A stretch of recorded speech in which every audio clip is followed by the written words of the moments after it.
जय श्री कृष्ण। राधे राधे। हरिओम। बंशीधरम दुत्रधरम नमामि मनोहरम मोहहरम च कृष्णम मालाधरम धर्मधुरम धरं च पार्थस्य सारथ्यकरं च देवं कर्तव्यदीक्षां च समत्वशिक्षां ज्ञानस्य भिक्षां शरणागतिं च ददाति गीता करुणाद्रभूता कृष्णेन गीता जगतो हिताय। श्रीमद् भगवद गीता जी अध्याय 14वां श्लोक 6वां। पूर्व श्लोक में भगवान ने सत्व रज और तम इन तीन गुणों के द्वारा देही माने आत्मा, अंशी, शरीरी इनको बंध जाने की बात कही। बंध जाने की बात, बंध जाने की बात। अब तीनों गुणों में से सत्व गुण का स्वरूप और उनको बांधने का प्रकार इस श्लोक में बताते हैं। आइए इसकी चर्चा करते हैं। तत्र सत्वं निर्मलत्वात् प्रकाशकमनामयं सुखसंगेन बध्नाति ज्ञानसंगेन चानघ। तत्र सत्वं निर्मलत्वात् प्रकाशकमनामयं सुखसंगेन बध्नाति ज्ञानसंगेन चानघ। हे निष्पाप अर्जुन, अनघ कहा पाप रहित। तीनों गुणों में सत्व गुण तो निर्मल होने के कारण प्रकाशक और विकार रहित है। तो सुख की आसक्ति से माने सुख के अभिमान के द्वारा ज्ञान के संग को द्वारा जीवात्मा को बांध देते हैं। आसक्ति से माने सुख के अभिमान के द्वारा ज्ञान के संग के द्वारा जीवात्मा को बांध देते हैं। अभिमान वड़े अभिमान से और ज्ञान के संग के द्वारा जीवात्मा को बांध देते हैं। तत्र सत्वम निर्मलत्वात् प्रकाशकम अनामय। अब यहाँ ये कह रहे हैं कि पूर्व श्लोक में सत्व रज तम इन तीन गुणों की जो बात कही वह तीन गुणों में सत्व गुण निर्मल मल रहित है। निर्मल का अर्थ एक भी हो सकता है कि पहले वह मल वाला था निर्मल, लेकिन यहाँ मल रहित का अर्थ समझना अमल। चेतन अमल सहज सुख रसी ईश्वर अंश जीवय विनाशी। चेतन अमल सहज सुख रसी। तो रजोगुण और तमोगुण की तरह सत्वगुण में मलिनता नहीं है, परंतु वह रजोगुण और तमोगुण की अपेक्षाएं निर्मल और स्वच्छ है। निर्मल होने के कारण परमात्मा तत्व का ज्ञान कराने में हमें सत्वगुण सहाय भूत बनता है। प्रकाशकम, सत्वगुण निर्मल और स्वच्छ होने के कारण प्रकाश वाला है। जिस तरह प्रकाश के अंतर्गत वस्तुएं साफ साफ दिखाई देती है, उसी तरह सत्वगुण की अधिकता होने से रजोगुण और तमोगुण की वृत्तियों साफ साफ दिखाई देती है। रजोगुण और तमोगुण से उत्पन्न होने वाले काम, क्रोध, लोभ, मद, मात्सर्य, मोह, ईर्ष्या, राग, द्वेष सारे दोष भी साफ साफ दिखाई देते हैं। अर्थात यह सब विकारों का स्पष्ट ज्ञान होता है। सत्व गुण की वृद्धि होते ही इंद्रियों में प्रकाश, चेतना और हल्कापन विशेषता से प्रतीत होता है। जिस तरह प्रत्येक पारमार्थिक अथवा लौकिक विषय को ठीक तरह समझने में बद्ध पूरी तरह से काम करे, कार्य करने में बहु उत्साह रहता है। सत्व गुण के दो रूप हैं, शुद्ध सत्व जिसमें उद्देश्य परमात्मा का हो, मलिन सत्व जिसमें उद्देश्य सांसारिक भोग और संग्रह का हो। परमात्मा का उद्देश्य न होने के कारण उसको मलिन सत्व कहा गया है। सत्व तो है लेकिन मलिन है, तो मलिन सत्व में रजोगुण साथ में रहता है। शुद्ध सत्व गुण में परमात्मा का उद्देश्य होने से परमात्मा की तरफ चलने में स्वाभाविक रुचि होती है। मलिन सत्व गुण में पदार्थों का संग्रह और सुख भोगों का उद्देश्य होने से सांसारिक प्रवृत्तियों में रुचि होती है। जैसे मनुष्य बंध जाता है, मलिन सत्व गुण में भी बुद्धि सांसारिक विषय को ठीक तरह समझने में समर्थ होती है। जैसे सत्व गुण की वृद्धि में वैज्ञानिक नए नए आविष्कार करते हैं, परंतु उनका उद्देश्य परमात्मा की प्राप्ति न होने से अहंकार, मान, बड़ाई आदि के द्वारा संसार में वो बंध जाता है, बंधा हुआ रहता है, बंधा हुआ। अनामयम, सत्वगुण रज और तम की अपेक्षा में विकार रहित है। वास्तव में प्रकृति का कार्य होने से सर्वथा निर्विकार तो नहीं है। सर्वथा निर्विकार तो अपना स्वरूप अथवा परमात्मा तत्व ही है, जो गुणातीत है। परमात्मा तत्व की प्राप्ति में सहायक होने से भगवान ने सत्वगुण को विकार रहित कह दिया। सुख संज्ञेन बध्नाति ज्ञान संज्ञेन चानक। जब अंतःकरण में सात्विक वृत्ति होती है, कोई विकार नहीं, तब एक सुख मिलता है, शांति मिलती है। उस समय साधक के मन में एक ऐसा विचार आता है कि ऐसा सुख कायम चालू रहे, ऐसी शांति कायम मिलती रहे, ऐसी निर्विकारता कायम प्राप्त रहे। परंतु जब सुख और शांति निर्विकारता नहीं रहता है, तब साधक को अच्छा नहीं लगता है। यह अच्छा लगना और अच्छा नहीं लगना सत्वगुण के सुख में आसक्ति है, जो हमें बांध देती है।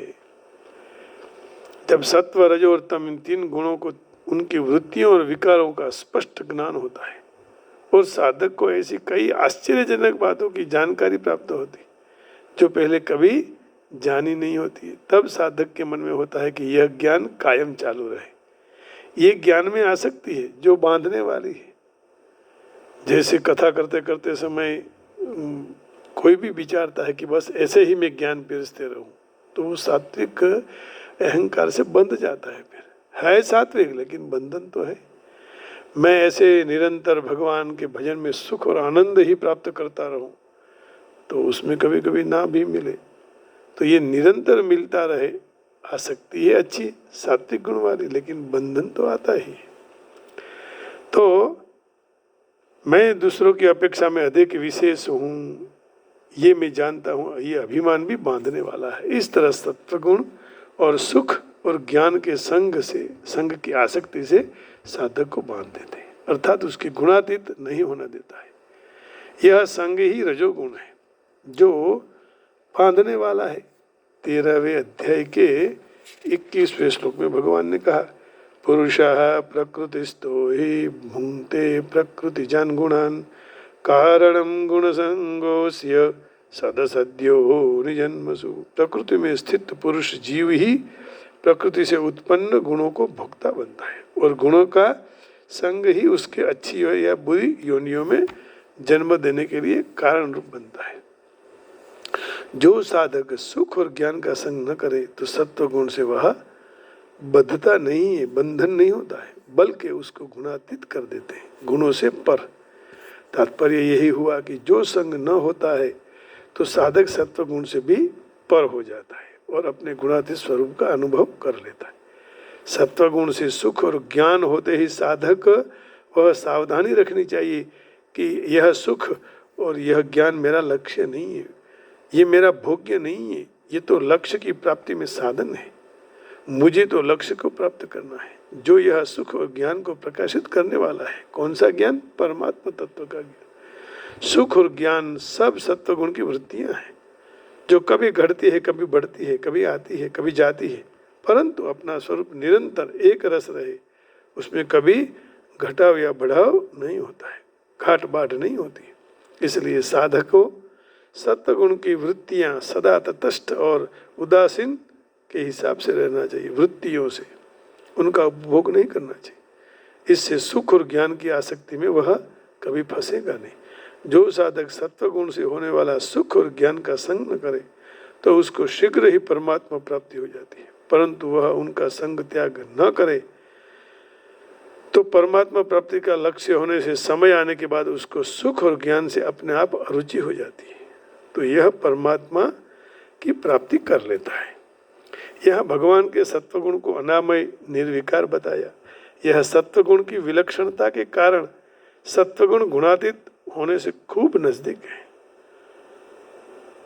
सत्वगुण निर्विकार है, परंतु संग के कारण विकारी हो जाता है। सुख संगेन बध्नाति ज्ञान संगेन चानघ। क्योंकि संग रजोगुण का स्वरूप है। रजो रागात्मकम विद्धि। गीता जी के 14वें अध्याय के 7वें अग्रिम श्लोक में रजो रागात्मकम विद्धि तृष्णा संग समुद्भवाम तन्निबध्नाति कौन्तेय कर्म संगेन देहिनम। रजो रागात्मकं विद्धि तृष्णासंगसमुद्भवं तन्निबध्नाति कौन्तेय कर्मसंगेन देहिनम्। हे कुंती पुत्र, राग स्वरूप रजोगुण को तू तृष्णा और आसक्ति को पैदा करने वाला जान। वही कर्मों की आसक्ति से इस जीवात्मा को बांध देता है। सुख और ज्ञान बाधक नहीं है, बल्कि उसका संग बाधक है। ऐसे अपने मान लेने से उसको संग कहते हैं। वास्तव में सत्वगुण अपना होता ही नहीं, वह तो प्रकृति का है। मनुष्य में रजोगुण की प्रधानता रहती है। रजसी प्रलयं गत्वा कर्म संगीषु जायते। इसी अध्याय के 15वें श्लोक में आगे कहेंगे, रजसी प्रलयं गत्वा कर्म संगीषु जायते तथा प्रलयनस्तमसि मूढ़योनिषु जायते।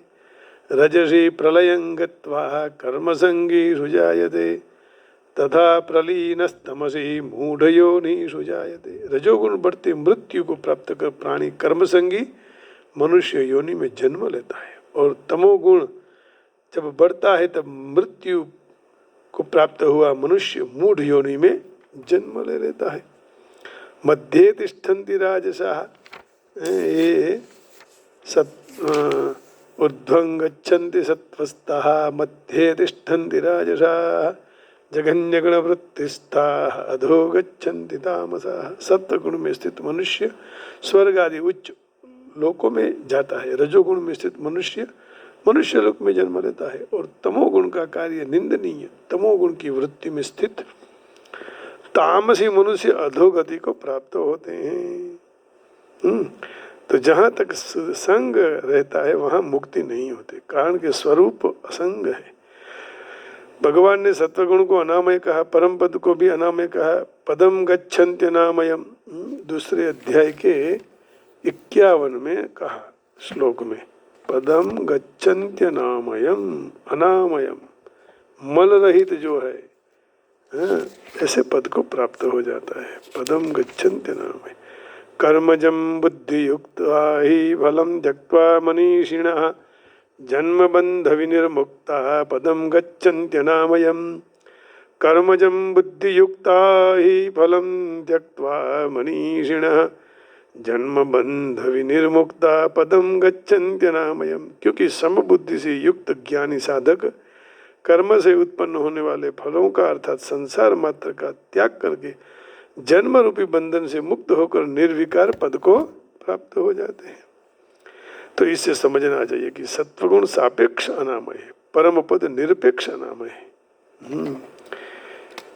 सत्वगुण तो सापेक्ष अनामय, परम पद निरपेक्ष अनामय है।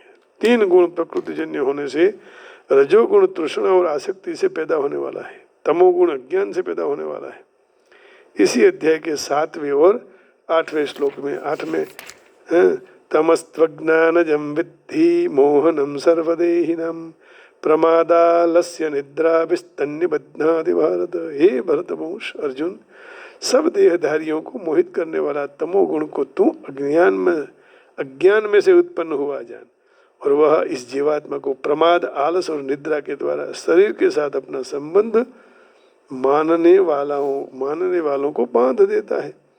रजो रागात्मकं विद्धि तृष्णा संग समुद्भवम् तन्निबध्नाति कौन्तेय कर्म संगेन देहिनम्। हे कुंती पुत्र, कुंती नंदन, राग स्वरूप रजोगुण को तो तृष्णा और आसक्ति से पैदा होने वाला जान।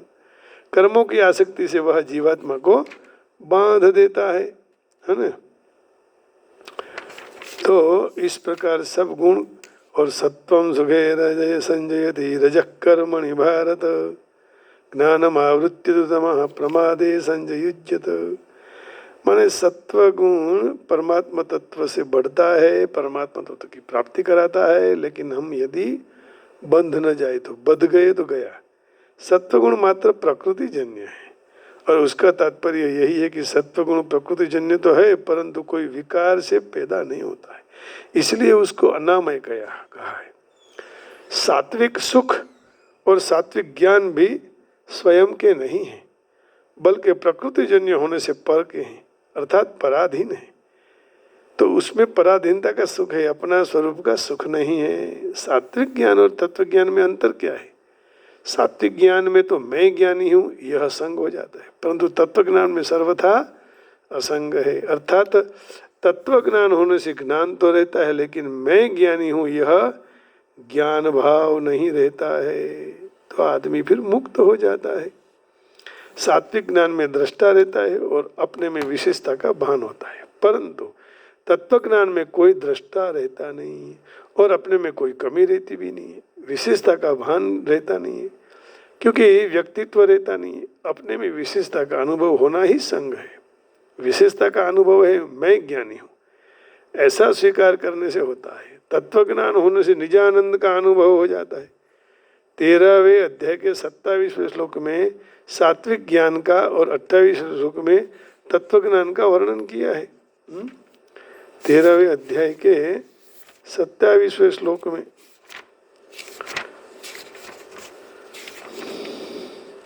समम सर्वेषु भूतेषु तिष्ठन्तं परमेश्वरं विनश्यत्स्व विनश्यन्तं यः पश्यति स पश्यति। जो मनुष्य नष्ट हो उनके सारे उन सब प्राणियों में परमेश्वर को नाश रहित और समरूप में स्थित देखता है, वही वास्तव में सच्चा देख रहा है। तो यही ज्ञानी है। 13वें अध्याय के 27 श्लोक में 28 में क्या कहा? समम पश्यन् हि सर्वत्र समवस्थितमीश्वरम न हि नस्त्यात्मनात्मानं ततो याति परं गतिम। क्योंकि सब जगह समभाव में रहे हुए परमेश्वर को समस्वरूप से देखता हुआ मनुष्य अपने द्वारा अपने को नष्ट नहीं करता है, क्योंकि परम गति को प्राप्त हो जाता है। सब परमेश्वरमय है, यही ज्ञान हो जाए तो ऐसा स्वीकार करने से फिर मुक्ति हो जाती है, और यही सच्चा ज्ञान है। तो तत्वज्ञान इसी को कहा जाता है कि परमात्मा मैं शब्द सुख दिखता रहता है और कुछ है ही नहीं। समम सर्वेषु भूतेषु, सब में समान तरह से दिखता है ना। लेकिन जैसे गंगा जी बह रही है लेकिन उसके नीचे आधारशिला तो है, उसी तरह यहाँ संसार चल रहा है तो संसार की कोई आधारशिला तो होगी ही, लेकिन आधारशिला में कुछ परिवर्तन नहीं आता है। पानी में घटाव बढ़ाव होता रहता है, तो परिवर्तन विनाश देश काल आदि में होता है। स्वयं माने ईश्वर में, चिन्मय में, सत्ता में कुछ परिवर्तन नहीं होता है। तो इस श्लोक का तत्र सत्वम निर्मलत्वात् प्रकाशकमनामयम् सुख संज्ञेन बध्नाति ज्ञान संज्ञेन चानघ। हे निष्पाप अर्जुन, 3 गुणों में सत्व गुण तो निर्मल होने के कारण प्रकाशक और विकार रहित है। तो सुख की आसक्ति से माने सुख के अभिमान के द्वारा और ज्ञान के संग के द्वारा जीवात्मा को बांध देते हैं। तो ये बंधन न हो, इसी के लिए हमें और चिंतन करना चाहिए। क्या चिंतन करेंगे? तो परमात्मा ही सब कुछ है, यही चिंतन हमें करना चाहिए। परमात्मा ही सब कुछ होता है। तो श्लोक यहाँ इस प्रकार है। 13वें अध्याय का 14वें अध्याय का 13 अध्याय पूरा हो गया। अब 14वें अध्याय का 6वां श्लोक है। तत्र सत्वम निर्मलत्वात् प्रकाशकमनामयम् सुख संज्ञेन बध्नाति ज्ञान संज्ञेन जानघ। Of these sattva being immaculate is illuminating and fuels Arjuna. It binds through attachment of happiness and knowledge. अब देखिए इसमें थोड़ा सरल ट्रांसलेशन होगा।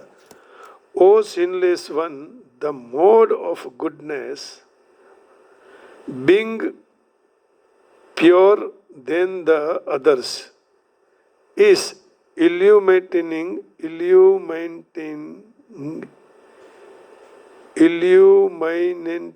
and it frees one from all sinful reactions. Those situated in that mode become conditioned by a sense of happiness and knowledge. तो हमें सात्विक बनने के लिए सात्विक का भी अभिमान नहीं होना चाहिए। हमें भगवत प्राप्ति के लिए ज्ञान का भी अभिमान नहीं होना चाहिए, नहीं तो फिर प्रकाश होते हुए भी हमें दिखाई नहीं देगा। भौतिक प्रकृति के द्वारा जो बद्ध जीव हैं वो अनेक प्रकार के होते हैं, कोई सुखी है तो कोई अत्यंत सक्रिय है, वही कोई असहाय है। इस प्रकार के मनोभाव प्रकृति में जीव की बद्धावस्था का कारण रूप होता है। वह अलग अलग तरह से बद्ध हो जाता है। उसका यहाँ स्पष्टीकरण गीता जी के विभाग में हुआ है। सबसे प्रथम सत्वगुण के विचार किया है। भौतिक जगत में सत्वगुण विकसित करने का लाभ ये होता है कि मनुष्य अन्य बद्ध जीव से ज्यादा बुद्धिशाली होता है। सत्वगुण में रहा हुआ मनुष्य भौतिक दुखों से बहुत प्रभावित नहीं होता है और उसमें भौतिक ज्ञान की प्रगति करने की समझन होती है। और इसका प्रतिनिधि ब्राह्मण है, जिसको सत्वगुण में रहा हुआ माना जाता है। सुख का भाव यह विचार के कारण होता है। सत्वगुण में मनुष्य प्रायः पाप कर्म से मुक्त हो जाता है। वस्तुतः वैदिक साहित्य में ऐसा कहते हैं कि सत्वगुण वही ज्यादा ज्ञान और सुख की ज्यादा ભાવ ઉત્પન્ન કરતા है। સત્વગુણ એટલે જ વધારે જ્ઞાન અને સુખની વધારે લાગણી। यहाँ तकलीफ ये होती है, मुश्किल कठिनाई ये खड़ी हो जाती है कि जब मनुष्य सत्वगुण में स्थित हो जाता है तब ऐसा लगता है कि वह ज्ञान में उन्नत होता है और अन्य मनुष्यों से श्रेष्ठ है, तो इस तरह बद्ध हो जाता है। इस बाबत में वैज्ञानिक और तत्वचिंतक उत्तम दृष्टांत है। इसमें से हरेक ज्ञान अपना ज्ञान का गर्व होता है और वह अपनी रहनी कहनी, अपना रहना सहना सुधार लेता है और एक प्रकार के भौतिक सुख का अनुभव होता है। बद्ध जीवन में ज्यादा सुख का भाव उनको भौतिक प्रकृति के सत्वगुण से बद्ध कर देता है, बंधन में डालता है। ऐसे होने से वह सत्वगुण युक्त कर्म करने के लिए आकृष्ट होते हैं और जहाँ तक उनको यह कर्म करते रहने का आकर्षण है वहाँ तक उनको कोई न कोई प्रकार का शारीर धारण करना पड़ता है। मुझे अभी और करना है, ये वो करना है। तो बारंबार तत्वचिंतक वैज्ञानिक कवि बनते रहते हैं और जन्म मृत्यु की इस चक्र में फंसते रहते हैं। परंतु भौतिक प्रकृति माया के भ्रम में रहने के कारण वह विचारते हैं कि ऐसे प्रकार का जीवन आनंदमय होता है। असल में मुझे ये करना है, मुझे वो करना है, ये करके मैं वो करूँगा, ये सब छोड़ देना चाहिए। इससे क्या होगा कि अपना मन केवल परमात्मा तत्व के लिए ही वहाँ यहाँ जाएगा, नहीं तो ये मन सुख कभी भी नहीं पाएगा। मेरो मन अनंत कहाँ सुख पावे, जैसे उड़ी जहाज को पंछी पुनी जहाज पे आवे। एक नाव जा रही है, उस नाव पर बैठकर पंछी फिर उड़ता है, फिर आता है, फिर बैठता है। कमल नयन को छांडी महात्म और देव को ध्यावे। भगवान विष्णु कमल नयन है, उनको छोड़कर दूसरे देवताओं को ध्यान करते हैं। परम गंग को छांडी पियासो दुर्मति कूप खनावे। गंगा को छोड़कर कोई कुएं के पास जाता है। जिन मधुकर अम्बुज रस चाख्यो, क्यों करील फल खावे। कितना सुंदर मधुर फल है और उसको छोड़कर करेले को पकड़ता है। सूरदास प्रभु कामधेनु तजी छेरी कौन दुहावे। कामधेनु मिल जाने के बाद कोई बकरी को पकड़ता है तो ये ठीक नहीं है। तो प्रभु के चरण में रस है, भ्रमर मधुपान करता है लेकिन बंधन में आ जाता है क्योंकि उसको वहां आसक्ति हो जाती है। रात्रिर्गमिष्यति भविष्यति सुप्रभातम, भास्वानुदेश्यति हसिष्यति पंकजश्री। इत्थं विचिन्तयति कोशगते त्विरेफे, हंत हंत नलिनीम गज उज्जहार। एक भंवरा पुष्प में बैठकर रात को बैठता है, फिर बंध जाता है और फिर सोचता रहता है कि मैं सुबह में ये सब पान करके रस का फूल का उठ जाऊंगा। लेकिन मित्रों, ये जीव की यही स्थिति होती है। भोग और विलास के सुख में आदमी बंध जाने के बाद फिर मुक्त नहीं हो पाता, कमल खुलता ही नहीं। सुबह खुलते खुलते पहले तो भ्रमर भगवान के पास पहुंच जाता है। यही जीव को माया में फंस जाने के साथ बंधन में आ जाता है। मन की यही स्थिति है, जितना रस पीने रहेंगे इतना बंधन ज्यादा हो जाएगा।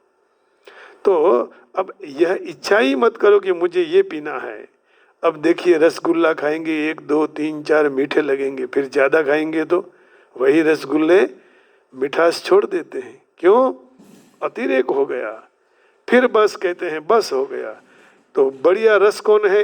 रसो वही सहा, हरि रस पीना, मन में संतुष्टि होना। हरि का रस पियो, भले संसार में रहो, भौतिक सुख को भोगो, लेकिन डूब मत जाओ। इसलिए कहा रसो वही सहा। सब रसों में से एक ही रस है जो भगवत रस है। उद्धव गीता में कहा है, विषयान् ध्यायतः चित्तम विषयेषु विषज्यते माम अनुस्मरतः चित्तम मय्येव प्रविलीयते। जो भी मनुष्य विषयों को ध्यान करता है और चित्त उसमें विषयों को में ले जाता है, और फिर माम अनुस्मरतः चित्तम, लेकिन यदि वही चित्त को मेरा अनुस्मरण कराते हैं तो फिर चित्त मुझ में विलीन हो जाता है। मर्ज बोलते हैं ना, इंग्लिश में मर्ज शब्द है, लेकिन ये मर्ज नहीं, विलीन हो जाता है, फिर अलग नहीं होता। विषयों का ध्यान करने चित्त विषयों में, और प्रभु का स्मरण करते चित्त प्रभु में विलीन हो जाता है। गीता जी में कहा है, ध्यायतो विषयान् पुंसः संगस्तेषु उपजायते संगात् संजायते कामः कामात् क्रोधो विजायते। आइए आज कथा का इतना ही सत्संग करके भगवान को अर्पण करेंगे। उससे कथा पूर्ण करते पहले भगवान का थोड़ा भजन करेंगे, कीर्तन करेंगे।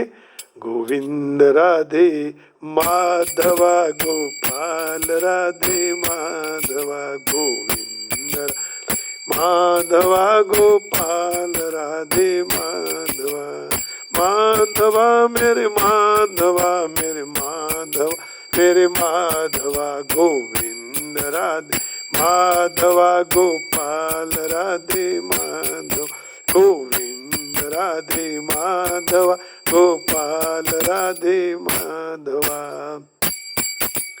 गोविंद राधे गोपाल राधे गोविंद राधे गोपाल राधे राधे राधे गोविंद गोविंद राधे गोविंद राधे गोपाल राधे राधे राधे गोविंद गोपाल राधे राधे राधे गोविंद गोपाल राधे राधे राधे गोविंद गोपाल राधे राधे गोविंद गोपाल राधे गोविंद राधे गोपाल राधे गोविंद राधे गोपाल राधे राधे राधे राधे राधे गोविंद गोपाल राधे।